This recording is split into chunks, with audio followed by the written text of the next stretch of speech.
Então, boa noite a todos, que a paz de Jesus esteja conosco na noite de hoje. Quem estiver nos assistindo pela internet também receba as bênçãos de Deus e de Jesus em seus lares.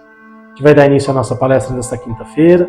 Primeiramente agradecendo a Deus nosso Pai, ao nosso Mestre Jesus, aos nossos amigos espirituais, que eles estejam conosco em mais esta noite, nos envolvendo com muito amor e muita luz. Que todos que estiverem em seus lares também sejam amparados e auxiliados espiritualmente. E que ao final do trabalho de hoje a gente possa levar um pouquinho dessa luz e dessa paz também para os nossos lares, para os nossos familiares. Iniciando a nossa atividade de hoje, fazendo a oração de São Francisco, que é o patrono aqui da nossa casa. Senhor, fazei-nos um instrumento de vossa paz. Onde houver ódio, que eu leve o amor. Onde houver ofensas, que eu leve o perdão. Onde houver discórdias, que eu leve a união. Onde houver dúvidas, que eu leve a fé. Onde houver erros, que eu leve a verdade. Onde houver desespero, que eu leve a esperança. Onde houver tristezas, que eu leve a alegria. Onde houver trevas, que eu leve a luz. Ó Mestre, fazei que eu procure mais consolar que ser consolado, mais compreender que ser compreendido, e mais amar que ser amado. Pois é dando que se recebe, é perdoando que se é perdoado, e é morrendo que se vive para a vida eterna. Que assim seja, graças a Deus. Vamos receber nosso amigo Danilo Kostenko para a palestra de hoje. Bom, gente, boa noite. Obrigado mais uma vez pelo convite aqui da casa, estar com vocês aqui. Como a gente chega sempre no final do ano, o que a gente fala? Naquela semaninha entre Natal e Ano Novo. Nossa, comi demais, vou fazer um regime agora, tal, né? Não aguento mais. Não é assim que a gente faz? Só que a gente esquece que são 7 dias só, né, que a gente tem, do dia 25 ao dia 31. Mas o problema não são esses 7 dias, o problema são os outros 358 dias do ano que a gente esquece que tem que se comportar. E esse tema aqui é um tema recorrente quando eu falo de mudança, porque a mudança ela faz parte totalmente da nossa vida. Ou nós somos como éramos quando crianças? Você tinha cabelo, não tinha? Tinha um pouquinho também, né? Eu não usava brinco, coloquei também. Mas o que acontece? A mudança ela é inerente ao ser humano. E a mudança é sempre o quê? Uma forma de você promover o progresso para o homem. A lei do progresso, que está muito clara no Livro dos Espíritos, na parte 3ª das leis naturais, ela fala que o homem está fadado para a mudança para atingir o seu progresso. Então a mudança faz parte, obrigatoriamente, quer queira, quer não, da vida da gente. E eu vou falar de uma forma muito simples. Um dia é igual ao outro? Não. Sempre tem novidades. Tem dias que você está muito bem, pessoalmente, fisicamente, um biorritmo muito acelerado, e tem outro dia que você está mais triste, você não está com aquela vontade de fazer as coisas, que é natural ao ser humano. O que seria do bom se não houvesse o mal, e vice-versa? Nós não teríamos a comparação, e principalmente o quê? O equilíbrio. É necessário que nós tenhamos o mal, mas não o mal como um processo comportamental de domínio, mas que nós saibamos como evitar o mal para fazer o bem. A prece que nós acabamos de falar, ela é clara nisso. Então, dentro dessa análise inicial, vamos falar um pouquinho sobre o que é mudança efetivamente. Tem uma oração que faz parte do vídeo, tá, gente? Mas que por questões de direitos autorais e tudo, talvez ela seja, né, Wilson? Retirada, mas de qualquer forma está para casa aqui também. Esse material não é um material do Danilo, é um material que eu pesquiso dentro da doutrina e dentro da ciência, vamos dizer assim, do modo geral, e que eu deixo sempre disponível para as casas, que é um guia, nada mais, nada menos do que a gente estuda e que a gente aprende aqui com o Evangelho, o Livro dos Espíritos e tantas obras de Kardec e obras complementares. Então vamos falar um pouquinho sobre mudança, efetivamente. Quem já mudou de casa aqui? Só para a gente ver. Todo mundo, né? A senhora nunca mudou de casa? Já, né? Dá trabalho ou não dá? Dá muito trabalho, né? Você tem que encaixotar tudo, depois você tem que tirar tudo, arrumar. Faz 1 ano que eu mudei aqui da Vila Carvalho para o Trujillo, tá? Eu estou com caixa sem abrir até agora, tá, gente? 1 ano ainda tá bom.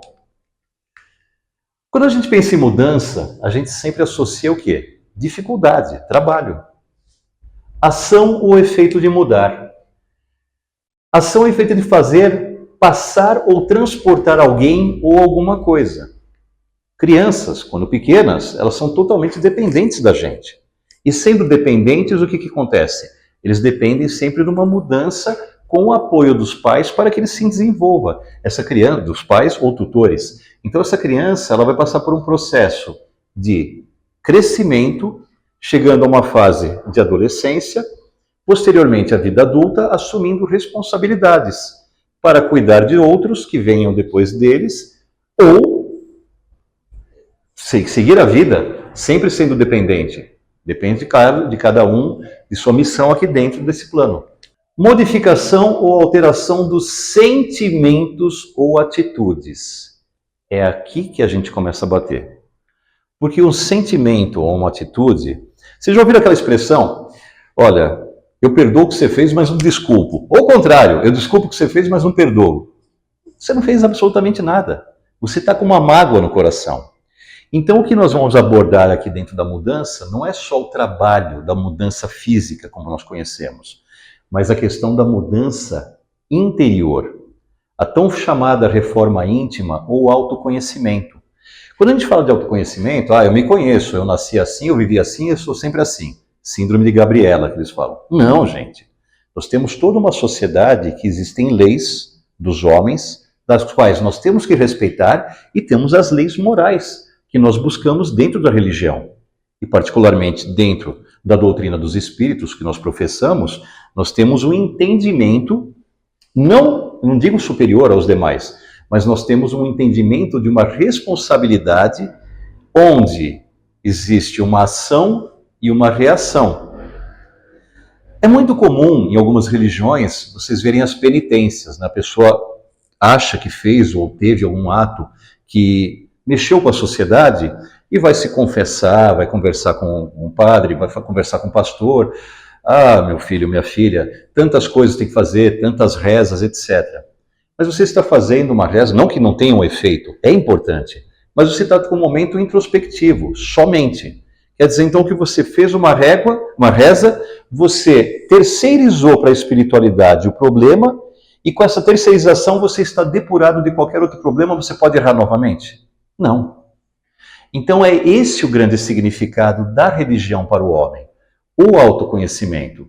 Afinal, a máxima foi qual? Quando Jesus foi inquirido pelos sábios no templo. O Senhor veio destruir a lei e ele disse o quê? Não, vim dar-lhe o cumprimento dela. E eu vou resumir os 10 mandamentos em um único mandamento. Amará o vosso Deus sobre todas as coisas e a quem mais? Ao próximo como a ti mesmo. Ou seja, se eu não sei amar ao próximo, eu não sei me amar. E vice-versa. Se eu não souber me amar, me depurar desses miasmas, de tanta coisa que a gente vê no dia a dia contaminando a gente. Desculpe, Elcinho, mas você sabe, as redes sociais, estou falando por causa do jornalismo, né? O jornalismo, ele tem que verificar os fatos, e ele apresenta os fatos. Só que existem também as questões, as repetições que o homem faz. Você entra numa rede social hoje em dia, gente, eu procuro evitar de ver, porque é uma polarização de opiniões em todos os sentidos. Hoje nós vivemos um momento tecnológico da humanidade onde o inho vira o ão automaticamente. Um ato que você cometa aqui, que você acha que está... Vamos colocar uma situação simples, uma briga de trânsito. Ela viraliza de uma forma que todo mundo vai ter os apoiadores de um lado e os apoiadores do outro lado. Só que você não identifica a causa. A causa é o quê? O homem ele tem essa necessidade de colocar a opinião dele, de analisar o fato. O meu ponto de vista. O ponto de vista, ele é importante, mas ele tem que ter o quê? Um embasamento da razão. A razão, e como Kardec nos ensina, a fé raciocinada, ela permanece por todos os tempos da humanidade. Isso está no Evangelho, não exatamente com essas palavras, tá? Mas ter fé, eu tenho fé, eu acredito em Deus, tá? Acredito em Jesus, tá? E o que você vai fazer para o seu semelhante? O que você vai apresentar de ensinamento que você crê em Deus, ou você crê em Jesus, para o seu semelhante? Então é aqui que nós vamos começar a ter o grande problema, ou melhor, a grande situação de mudança. Aí eu vou fazer uma pergunta para vocês. Também a substituição de conceitos. Aí a pergunta: dá trabalho ou não dá trabalho mudar? Seja materialmente ou intimamente? Não respondam agora, nós vamos analisar um pouco mais. Todas as vezes que nós pensamos em mudar, o que acontece? Eu vou ter que mudar essa mesa daqui para cá. Aí você já fala, isso aqui é pesado.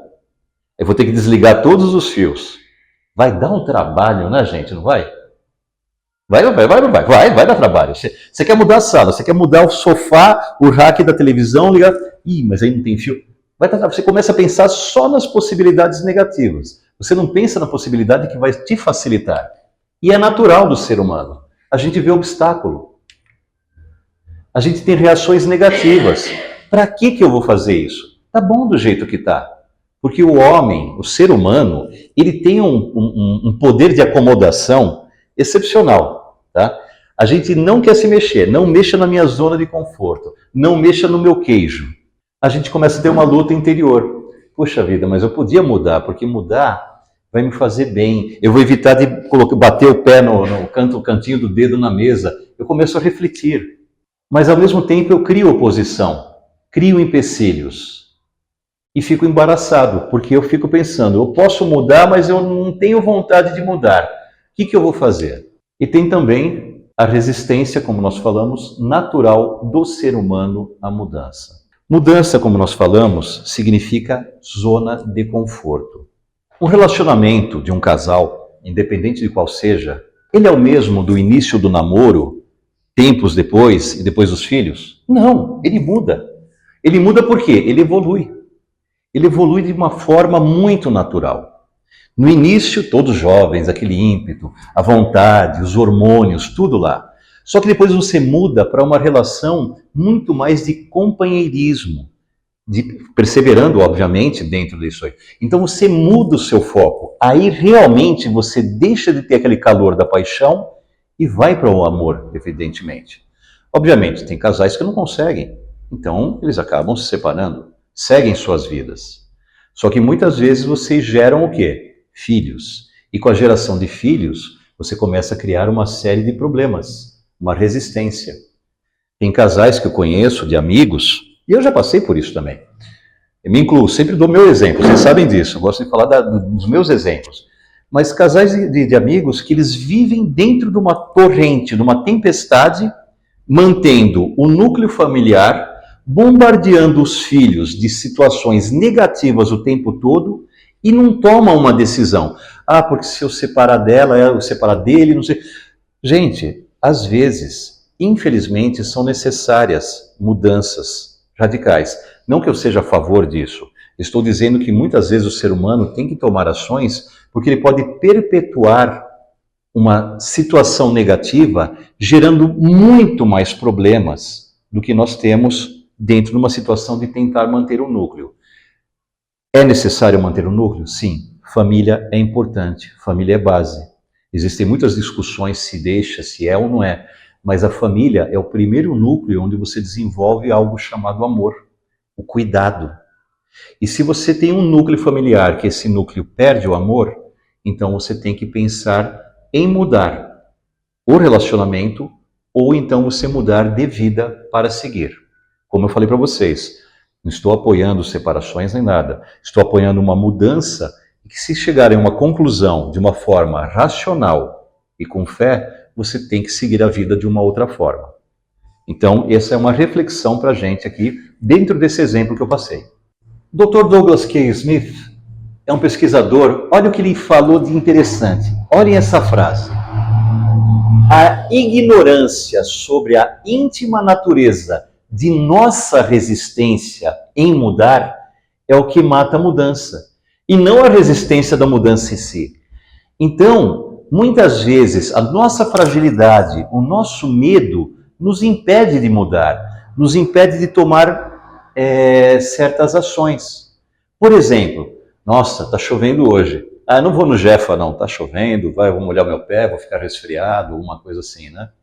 Só que ao mesmo tempo você pensa, puxa, mas se eu vou no Jefa, eu vou lá ouvir uma palestra, talvez essa palestra me traga algo de bom, depois tem a fluidoterapia, então você começa a ter o quê? Esse jogo de sentimentos. Só que você está pensando em si mesmo. E olha que interessante na sequência. A resistência à mudança é um sintoma absolutamente natural do ser humano. E quais são os motivos que podem ocasioná-la? Alterar um hábito. Eu tenho o hábito, eu levanto todo dia, eu durmo todo dia do lado esquerdo da cama, a Adriana do lado direito. Né? Aí tem a história do pé esquerdo, que a gente já conversou aqui. Qual que é o primeiro pé que eu vou colocar naturalmente no chão? Quando eu saio? O esquerdo. Então, se eu tiver o hábito de falar, levantei com o pé esquerdo hoje, todos os dias eu vou estar com o pé esquerdo. E eu dependo dos dois pés para andar. Vocês já fizeram um teste, quem usa relógio, que a gente usa menos hoje, mas quem usa relógio, experimenta trocar de braço. Incomoda, não incomoda? Porque são hábitos. Mas são hábitos saudáveis, que fazem o quê? A gente refletir, estimula o cérebro da gente a outras ações. Por que o pessoal tem a mania de colocar o relógio, a maior parte de nós, no braço esquerdo? Por quê? Eu morava em São Paulo. Tempo que eu usava relógio, eu colocava o relógio do lado direito, por motivos óbvios, né? Tentativa de assalto, alguma coisa do gênero. Mas são mudanças. Mudança de trajeto da sua casa ao seu trabalho e vice-versa. Tudo isso incomoda a gente. Olha que mais. Gera insegurança para a gente. O medo ao novo. Puxa vida, vamos mudar de casa? Vamos para um apartamento? Ah, mas está tão bom aqui, onde a gente mora e tal. Mas vamos para um lugar melhor, um lugar onde tem um bosque, um parque, uma outra casa. Ah, mas está bom aqui, eu estou acomodado. Insegurança. Fatores econômicos, claro. Mudanças, dependendo do que você quer materialmente, exigem dinheiro. Só que você tem que trabalhar para conquistar esse dinheiro aqui. Temor ao desconhecido. Uma mudança de emprego. Quem já mudou de emprego aqui? Quem já passou por uma mudança profissional sabe que você tem uma série de incertezas. Por quê? Você já trabalha 5, 6, 8 anos numa empresa. Eu vou para uma empresa nova. Será que eu vou conseguir dar o resultado que eu dava na empresa que eu estava? Será que uma mudança profissional vai me dar sucesso profissional? Será que eu posso ser mandado embora? Então são situações perfeitamente naturais das quais nós passamos. Eu já passei várias vezes. Temor ao desconhecido. Processamento seletivo da informação. Só que voltando aqui ao temor desse desconhecido, tem muita gente que vai na casa espírita, e eu acho barato. Ah, eu vou lá na sessão porque eu vou falar lá na sessão de desobsessão lá, vai ter um médium que vai me atender, vai falar alguma coisa para mim. Mas se ele falar das coisas que eu faço escondido? Gostou? Tem amigo meu que tem medo em centro, porque, eu não vou não, vai que o espírito aparece lá e fala não sei o que eu... Aí eu vou ficar com medo. Gente, nada acontece por acaso. Nós temos que nos dedicar à religião da mesma forma que nós dedicamos às nossas vidas. A religião faz parte da nossa vida. Os evangélicos usam muito uma expressão que é interessante. Eles são tementes a Deus. Mas o temor a Deus não é o Deus malvado que vai castigar. Não.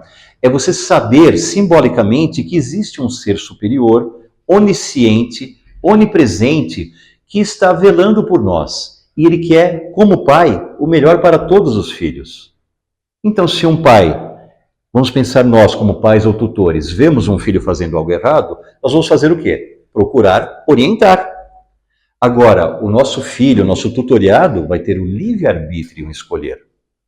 Obviamente, se fala muito da fase inicial, do 0 aos 7 anos de idade, mais ou menos, porque é uma idade onde o espírito está formando esse novo corpo e ele ainda não trouxe todas as ascendências que ele teve, tanto de coisas boas quanto de coisas não boas. Então essa é a fase inicial e uma das fases principais para criar, para dar sequência à evolução de um espírito. Só que a sociedade moderna hoje nos traz o quê? O pai e a mãe, o pai, seja quem for, eles têm que trabalhar para sustentar a casa. Então trabalha-se o dia inteiro para chegar ao final do dia, a criança vir querer nos abraçar e a gente fala o quê? papai está nervoso, mamãe está nervosa, depois a gente conversa. A criança esperou o dia inteiro para ver o pai e a mãe, para ter um abraço. É só dar um abraço. Por que com os pets a gente chega, brinca e tudo, eles não sossegam rapidinho? Eles querem o quê? Eles querem atenção. E a criança, pelo amor de Deus, eu estou comparando a criança com pets, mas a criança ela quer o quê? Ela quer atenção, ela quer o carinho. Já falei várias vezes aqui, os índios, os adultos indígenas, quando eles conversam com as crianças, o que eles fazem? Eles abaixam, para ficar no mesmo nível de olhar. Ele se coloca, como adulto, na condição de criança, de igual. E é difícil para nós, na sociedade moderna, nos entendermos como iguais. Aí o que a gente faz? Pega essa porcaria, coloca um joguinho, dá para o filho, depois a gente conversa. Ele quer o quê? Amor. Ele quer coisa básica, carinho. E nós vamos ver mais à frente que é tão fácil a gente mudar com pequenos atos que vai ser até engraçado dentro dessa reflexão. E tem o tal do etc, tá, gente? Que é outras coisas mais. Então, olha que interessante. Alterar o hábito nos gera insegurança, a gente pensa em dinheiro, a gente tem medo do desconhecido e tem o processamento seletivo da informação. O que é isso? Eu só vou fazer aquilo que me agrada. Aí eu faço uma pergunta. A sociedade, o trabalho, nós ouvimos mais sim ou mais não durante o nosso dia? Não, é claro. Então nós somos bombardeados diariamente por dificuldades que, como seres inteligentes, com fé e com razão, nós temos condição de superar, independente da condição econômica de cada um. Nós temos que sair da nossa zona de conforto. A mudança é um processo que ele é doloroso, ou seja, é a nossa grande chance de progredir. Então, voltando àquela primeira pergunta que eu fiz para vocês, é difícil mudar fisicamente, interiormente? É.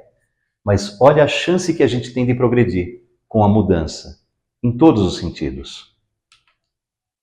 É a história do ônus e do bônus. Toda mudança nos traz bônus, porque nós buscamos o melhor.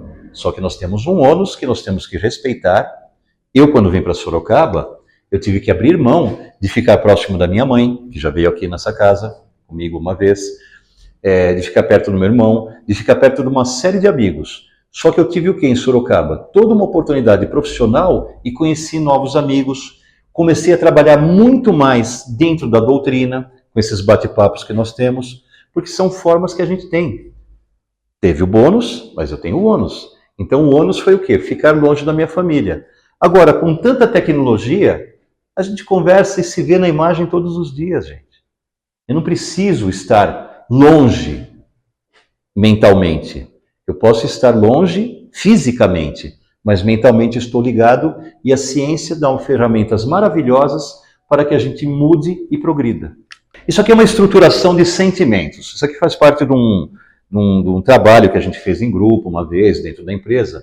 Mas olha que interessante. Esse eu já apresentei para vocês em outra oportunidade. Nós temos o consciente, que é o racional, estamos acordados. Eu tomo uma fechada no trânsito, é certo eu pegar um revólver e disparar na pessoa? Estou indo ao limite. Claro que não. Por quê? Porque o Código Civil, a gente perde o réu primário, é isso? Não. Por quê? Não é correto. Então aqui eu sei avaliar, eu tenho os valores, eu tenho o que a lei dos homens nos passa e que espiritualmente nós tanto trabalhamos dentro da casa espírita.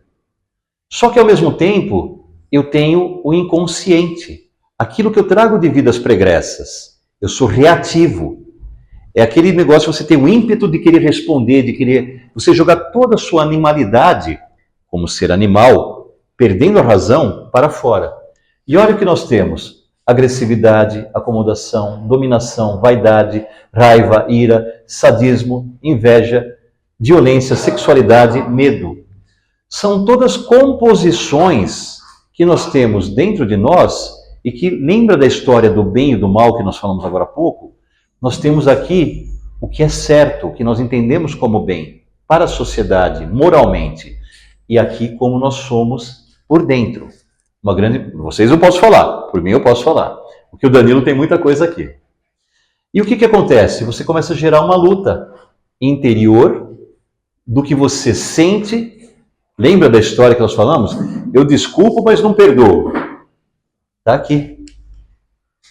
E aqui o pré-consciente, que é o crivo da razão. E a gente gera um conflito aqui. É aquilo lá. Eu briguei, eu tive uma discussão. Aí, não, tudo bem. Contei até 10, vou para minha casa. Aí eu estou no caminho de casa, mas eu devia ter falado aquilo. Esse cara está apertando. Daí, mas é melhor porque amanhã eu vou ter que trabalhar, vou ter que ver a pessoa de novo, então a razão vem para cá. Vocês já passaram por isso alguma vez? A gente sempre vai lembrando. E é sempre mais fácil a gente lembrar as coisas boas que acontecem ou as coisas ruins. Claro que são as coisas ruins, porque mexem com a gente, mexem com o conforto da gente, que a gente viu agora há pouco. Todas as vezes que a gente muda, o que acontece? É um ciclo. Primeiro, eu não quero fazer, eu nego. Depois, eu resisto, mas começo a refletir. Puxa, uma mudança pode ser boa. Aquela discussão que eu tive, não vale a pena. Puxa, eu briguei com meu irmão, briguei com a minha mãe, com meu pai. Será que vale a pena? Aí fica aquela resistência, mas eu tenho razão. Eu estava certo no que falei. Aí eu começo a explorar. Quando eu começo a explorar, será que valeu a pena mesmo essa discussão? Será que valeu a pena mesmo eu mudar de emprego? Será que valeu a pena mesmo eu deixar de ir na casa espírita? Será que valeu a pena tanta coisa ruim que eu poderia transformar em coisa boa? Aí eu começo a aceitar. Isso é psicológico, gente. Aí eu começo a agir. Até chegar num novo ponto de insegurança, algo que nos desagrade.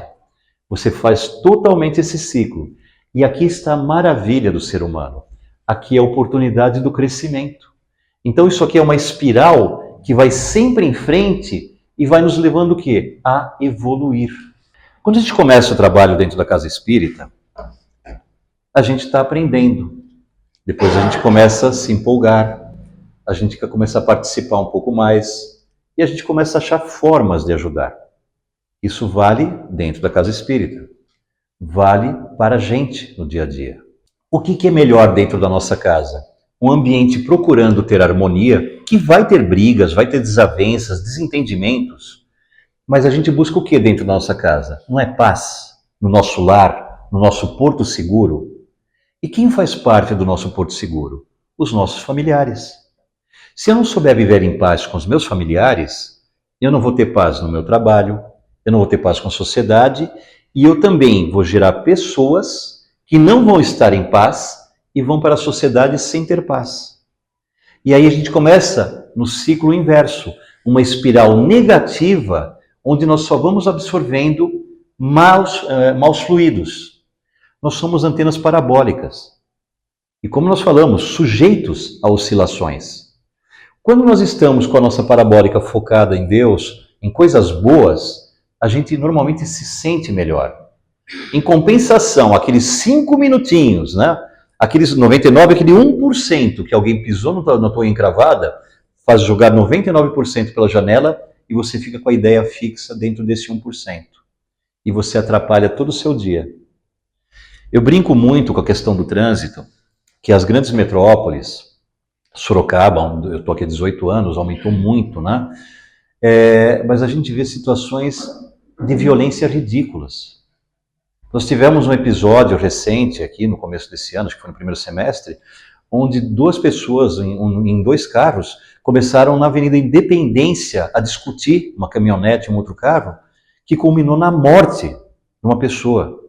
Eles andaram, 5, 6 quilômetros discutindo. Não podia ter deixado a discussão. Estou dando como exemplo que são coisas que chamam a atenção para a gente. Nesse momento, é difícil segurar a ira, tudo aquilo que a gente viu, a vaidade, mas poderia ter sido poupada 1 ou 2 vidas, eu não recordo quantas foram, por um momento de tentar contar até 10 e refletir. Então, esse tipo de mudança é o que nós precisamos aprender, a dominar nossos maus instintos para transformá-los em bons instintos. É fácil, gente? De jeito nenhum. Só que quando a gente começa a entender a mudança como um fator positivo, a gente começa a se entusiasmar. Puxa, eu fui lá no Jefa, olha que legal, tenho trabalho com os animais, eu vou começar a ir no domingo, vou começar a trazer meu petzinho aqui. Né? ele vai receber a fluidoterapia. A gente começa a aceitar de uma forma melhor, porque nós estamos vendo o quê? O lado egoísta, benefício. Nós estamos vendo benefício para o espírito da gente. A libertação de problemas antigos. A gente começa a ver a vida com outros olhos.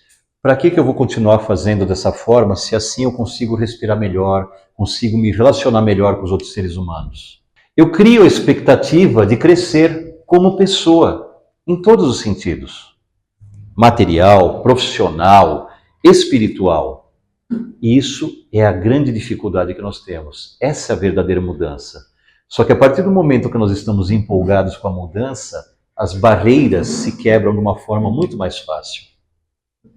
A possibilidade de nos consolidarmos pessoalmente, em todos os sentidos.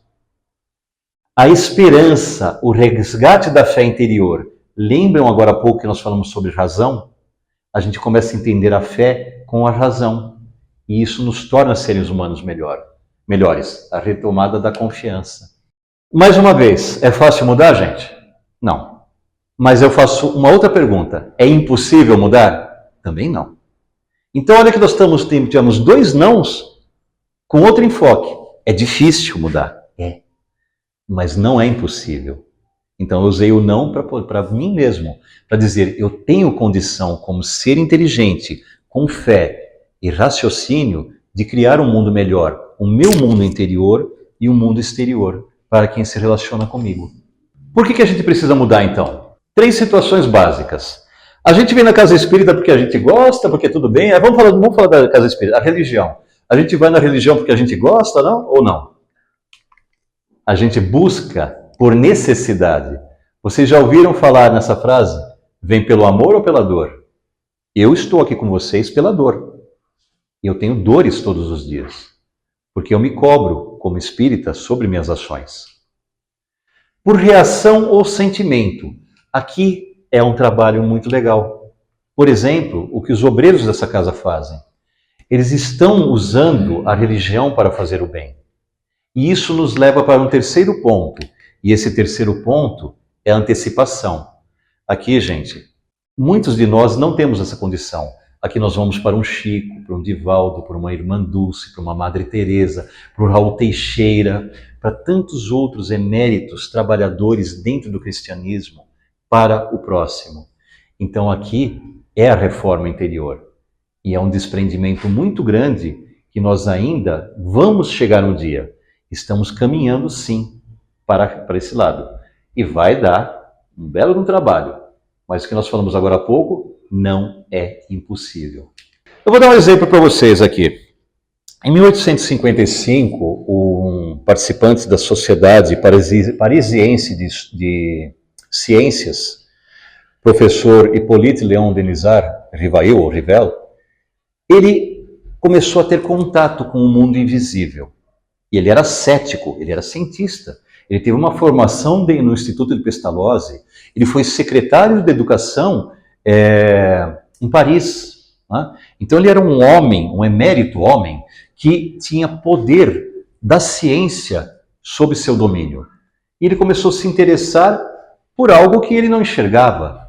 Ele foi muito claro quando ele foi na sessão das mesas girantes, na casa de Madame de Plaminesson, se não me engano, e ele fala, uma mesa não tem sistema nervoso, então ela não pode se comunicar. E ele começou a se interessar por esses estudos, que eles chamavam na época de mundo invisível. Só que ele foi de forma racional e sistematizada. O que significa isso? Ele começou a estudar. E quando a gente vai na grandeza desse estudo, da sabedoria desse homem, qual que é a primeira pergunta que nós temos no Livro dos Espíritos? O que é Deus? Não é quem é Deus, como é Deus, nada. O que é Deus? Qual o significado disso, dessa palavra, desse ser?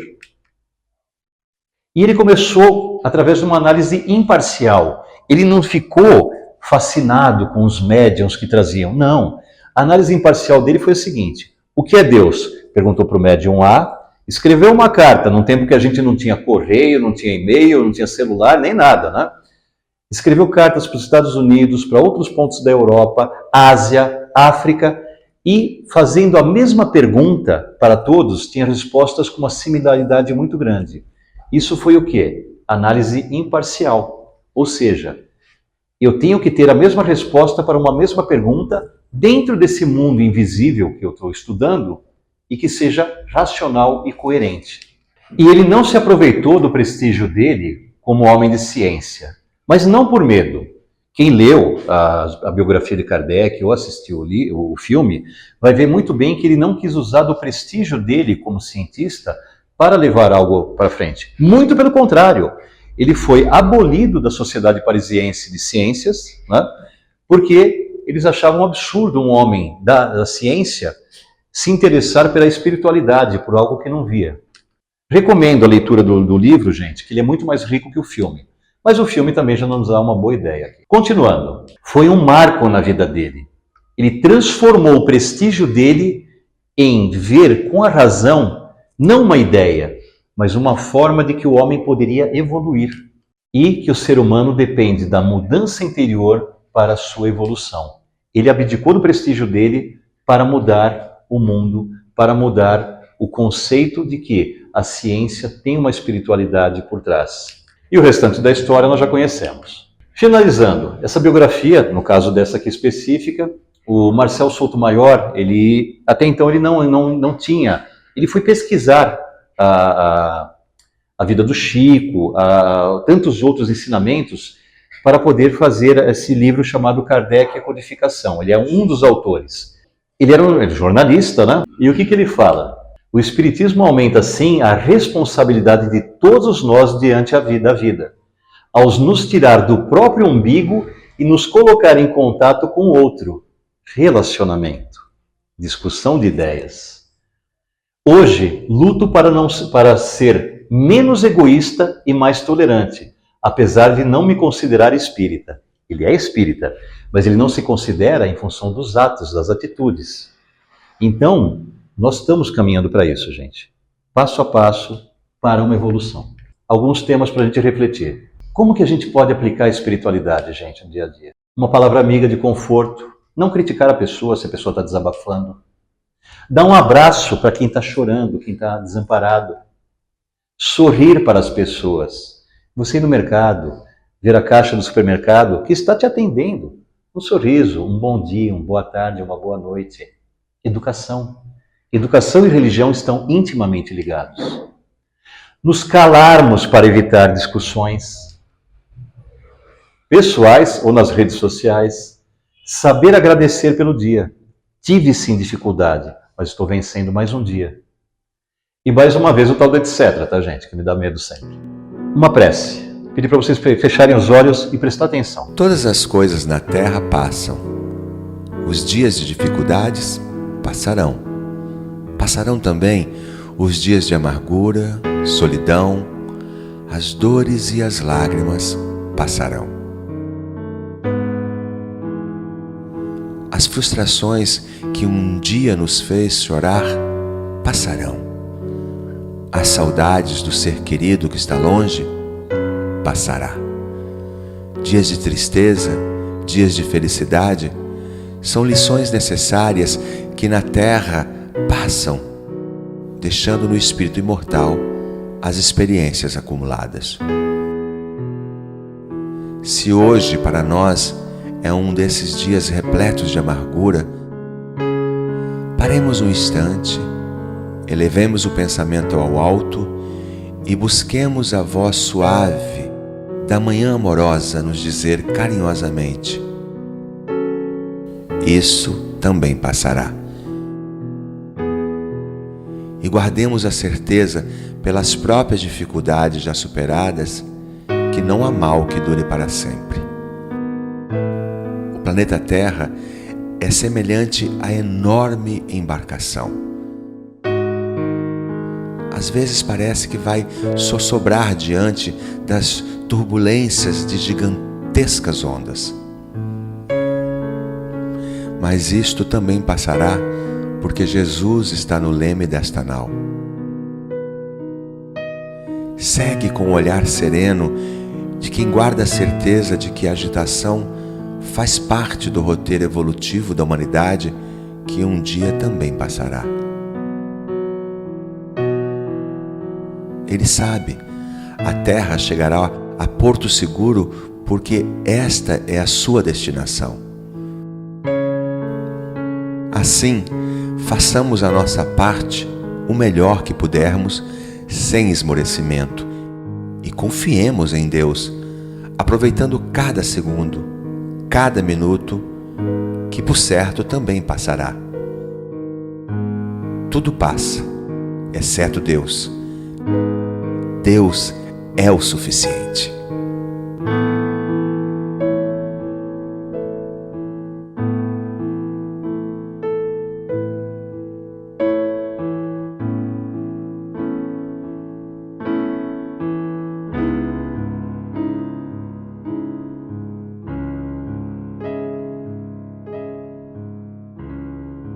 Essa prece Tudo Passará, Renato Prieto, ele que faz essa narração. Eu acho que essa prece Tudo Passará, ela resume bem o que a gente quis conversar aqui com vocês hoje. Dificuldades todos temos, mas vamos aprender a agradecer mais o nosso dia, vamos aprender a agradecer mais as oportunidades e enxergar as coisas positivas da vida. Assim sendo, eu vou convidar vocês mais uma vez para fecharem os olhos, pensando no momento de agradecimento. Agradecer por nós mesmos, por sermos seres humanos maravilhosos, seres humanos perfectíveis, seres humanos que temos as condições totais de evoluir e nos espelharmos naquele irmão maior que nos trouxe uma mensagem de amor, de carinho e de respeito há 2000 anos atrás. Ele nos ensinou que o amor governará o mundo. E se cada um for governador de si mesmo, com certeza governaremos muito mais amor para todos aqueles que precisam mais do que a gente. Assim sendo, peço licença para encerrarmos esse bate-papo de hoje e a sequência do trabalho das casas com a fluidoterapia. Que assim seja. Graças a Deus. Muito obrigado.